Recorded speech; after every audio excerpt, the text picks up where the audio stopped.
Good morning this Wednesday, the 6th of August. I'm Grady Wolf, Senior Market Analyst with Bell Direct. In the US on Tuesday, Wall Street closed lower as investors digested weak economic data against the latest tariff threats out of President Trump. ISM Services Index data flatlined for July, adding to stagflation concerns in the US, while stocks also came under pressure after Trump told CNBC that tariffs on chips and pharmaceuticals are definitely coming soon. The S&P 500 ended the day down 0.5%, the Nasdaq dropped 0.65%, and the Dow Jones ended the session down 0.14%.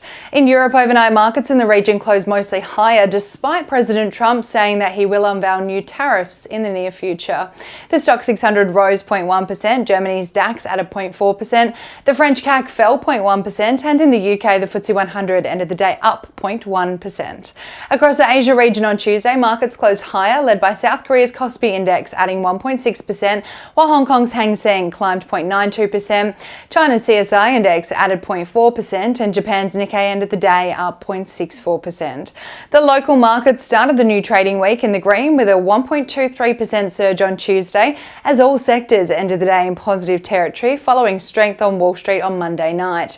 Discretionary and financial stocks were the best performing sectors, with gains of 1.81% and 1.5% respectively, while staples managed the lowest gain with 0.34%. Australian consumer confidence rose to 90.6 points, the highest level since May 2022, following easing inflation data and expectations of an interest rate cut by the Reserve Bank of Australia.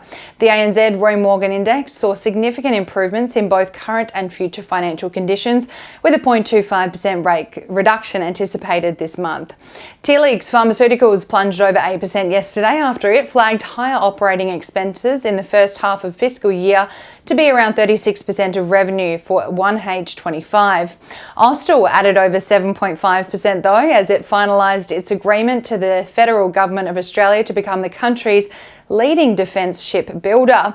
The company also impressed investors with a guidance update for FY25, with the new guidance expectation for EBIT of no less than $100 million for the 12 months, higher than the previous guidance of no less than $80 million.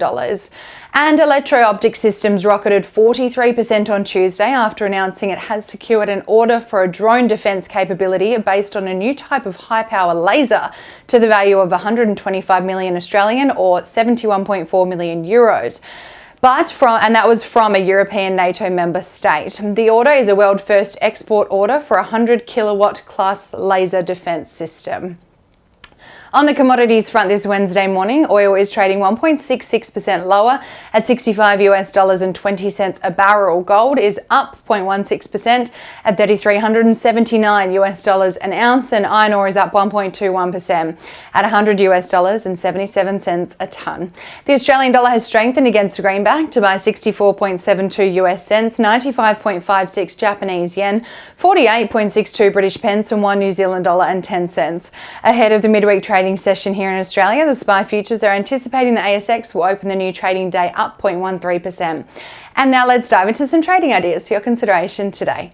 Bell Potter has significantly increased the 12-month price target on Electro-Optic Systems from $3.75 to $5 and maintain a buy rating on the defence manufacturing company after the company secured its latest order valued at €71.4 million. The new laser counter-drone capability was developed by EOS to address the urgent market need and emerging strategic requirement to defend against drone swarm attacks at an economical cost. And Trading Central has identified a bullish signal on AGL Energy following the formation of a pattern over a period of 34 days, which is roughly the same amount of time the share price may rise from the close of $10 to the range of $10.45 to $10.55, according to standard principles of technical analysis. And that's all we have time for this morning. I hope you have a wonderful Wednesday and happy investing.